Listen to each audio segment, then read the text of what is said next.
La corrupción es uno de los problemas más grandes que tenemos en México.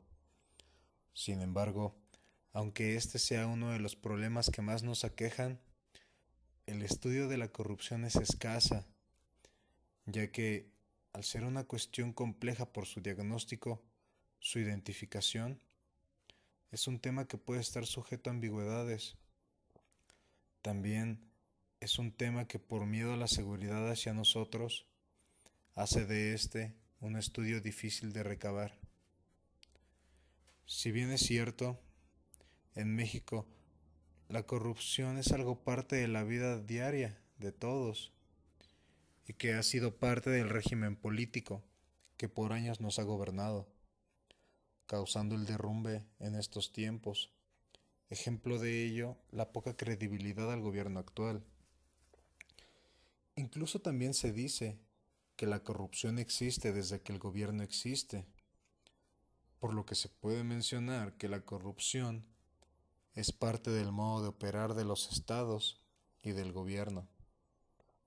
Sin embargo, no solo se debería de ver como un elemento inherente, más bien tendríamos que verlo como un parásito, una enfermedad que afecta al gobierno, que vive de él, pero que si se combate puede desaparecer.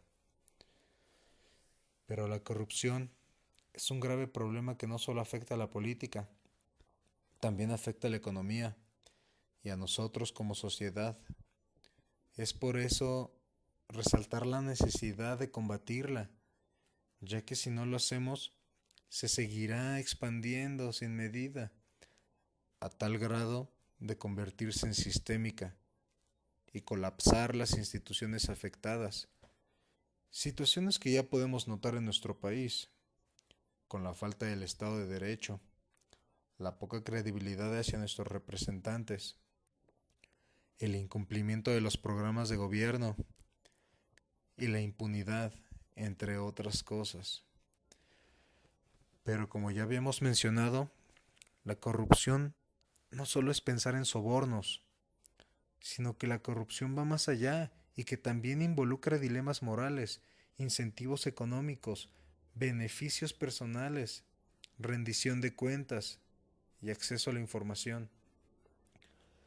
Aunado a lo anterior, podemos observar que existen diferentes tipos de corrupción, como la corrupción del Estado, que involucra a funcionarios y organismos del Estado en sus diferentes niveles, ya sea federal, estatal o municipal, derivando al entorno administrativo, es decir, la que está referida a servidores públicos.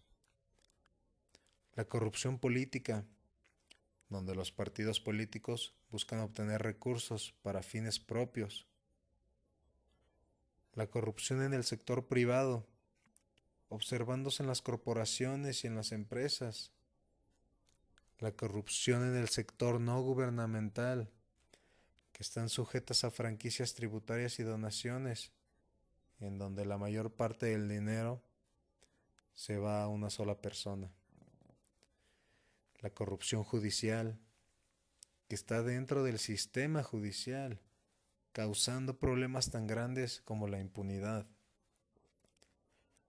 Sin embargo, a mi manera de ver, la corrupción política es la más fuerte y la que se debe combatir a fondo, ya que cuando algún partido político llega al poder, es el que mueve todo el sistema gubernamental.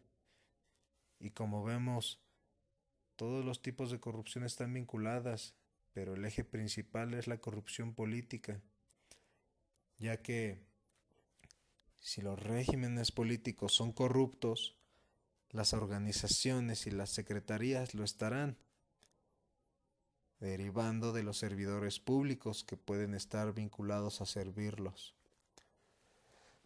lo que va a causar que se desvíen fondos a las arcas públicas, afectando la operatividad y el logro de metas de las instituciones.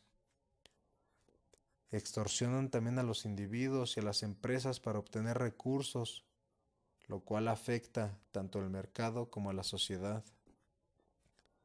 Aceptan sobornos para realizar operaciones ilícitas, atentando contra el Estado de Derecho y comprando votos y elecciones, amenazando a la democracia, a la sociedad y por ende a la vida del país. Es por eso de dar prioridad a combatir la corrupción política y tener en claro que al debilitar esta, también estamos debilitando a las demás, debido a que la corrupción hemos visto que se vincula con los diferentes entornos que tenemos. Pero no basta solo con crear leyes que vayan en contra de estos actos, los cuales siempre vamos un paso atrás y que han ayudado de manera insuficiente. Y lo digo porque solo con esto se ha intentado combatir la corrupción desde el virreinato, el México independiente, la etapa de reforma, la Revolución Mexicana, la crisis de corrupción de 1980 hasta la fecha. Claro, sin mencionar el servicio de carrera profesional, que ha sido manipulado también. Sino que ahora se deben proponer programas y que de verdad llevar a cabo el ejercicio a través del Estado, instituciones públicas y privadas, pero sobre todo alentar la participación de la ciudadanía para influir en las acciones que realiza el gobierno, así como exigir a nuestros gobernantes una manera de actuar transparente y firme, combatiendo a la corrupción en todo momento. Es verdad, la corrupción sería casi imposible que desaparezca. ¿Y por qué digo esto? Porque así como tú y yo vemos que la corrupción es mala cuando no nos conviene. Sin embargo, mi real propuesta de cambio es empezar por nosotros mismos, ya que si vamos cambiando nuestra cultura, nuestra forma de pensar, de tratar de ser un ciudadano responsable y comprometido, con valores, de participar en acciones públicas, de salir a votar, de conocer a nuestros candidatos, de informarnos de qué es lo que pasa en México, de evitar sobornos, de denunciar a corruptos, de educarnos más y de ser más solidarios con nuestro prójimo, podemos hacer que la corrupción reduzca y hacer que México salga de esta enfermedad.